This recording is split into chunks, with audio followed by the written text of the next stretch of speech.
Two things are confirmed throughout this episode of Seven Deadly Sins. Number one, Deanna's going to get a power boost, no question about it. Once the memories are restored, because we haven't encountered Matarona, who we previously thought was dead after the previous episode. Turns out she's still alive. We need some explanation on that one, because I could have sworn she was poisoned and then dying. But either way, it's leading up to Deanna's getting a power boost with her sick, because we've already seen it with King. We're probably going to see it with Bond. We're definitely going to see it with Meliodis, even though he's got his restored weapon, but that's not enough.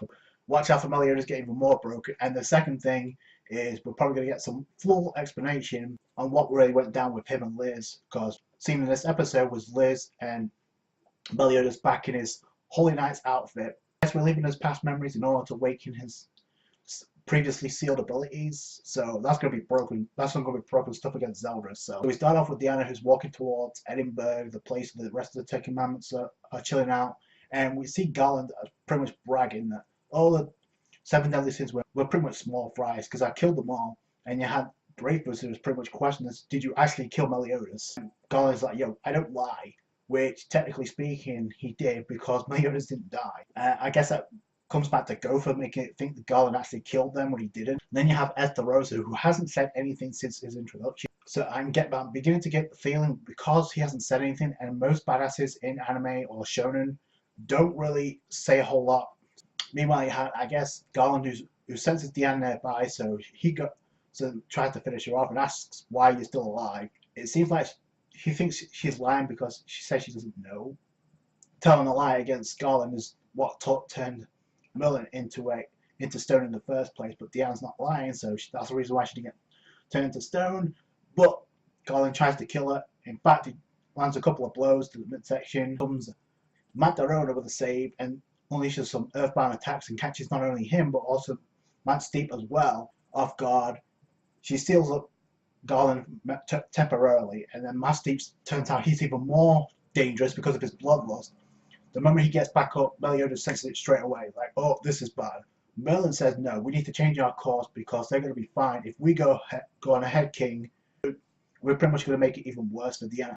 They pull a U-turn and go elsewhere. Before then, though, you had Masteep, who unleashed a fire-based magic attack, which apparently can track Meliodis no matter where he goes, because the moment when Mama Hawk tried to change the direction, it followed Meliodis anyway.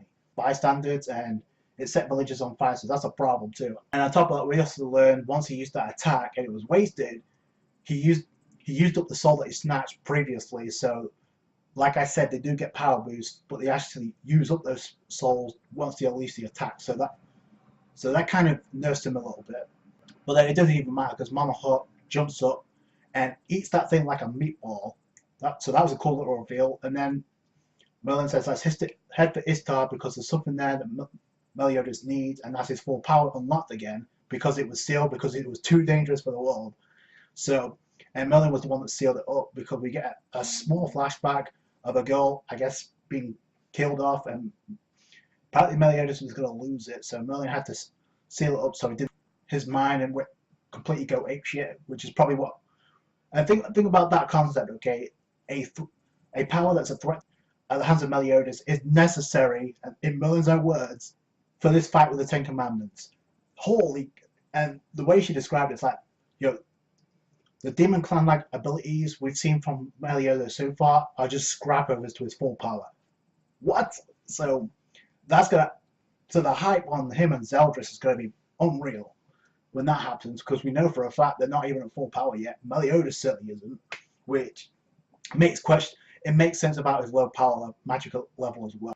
We actually head to Istar, the land of the Druids. We see three heads of the Druids. One was Jenna, the other was Zeneri, who seems to have a thing for Meliodis, because the first thing she did was pretty much put Meliodis' hand on her chest, which you don't really see that often, unless somebody's thirsty for it. So, unless that person was Deanne. So, we get introduced to Theo, and I guess he apparently is 15 years old, and I don't know very many boys who look like that.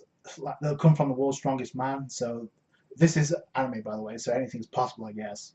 So that's kind of cool. We get introduced to them, and it seems like Merlin knows him too, because that's where she sealed his dark magic abilities, his full potential, by the way. So I guess he can only unleash it by experiencing some painful memories, and we're gonna get some exposition of what actually happened to Liz. That's how the episode ends, and I do have a question. It's like it looks like each one of the seven sins are going to get power boosts. We've seen it with King.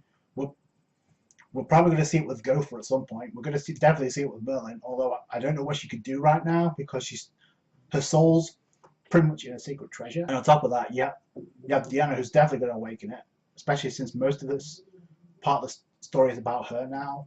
Meliodis is definitely going to get a power boost. The only one left is Bon, and it'd be kind of cool to see what happens to him. It may be something similar where they bring some painful experience about Elaine, because that's his focus right now. So if that happens, oh boy, that's going to be some OP stuff.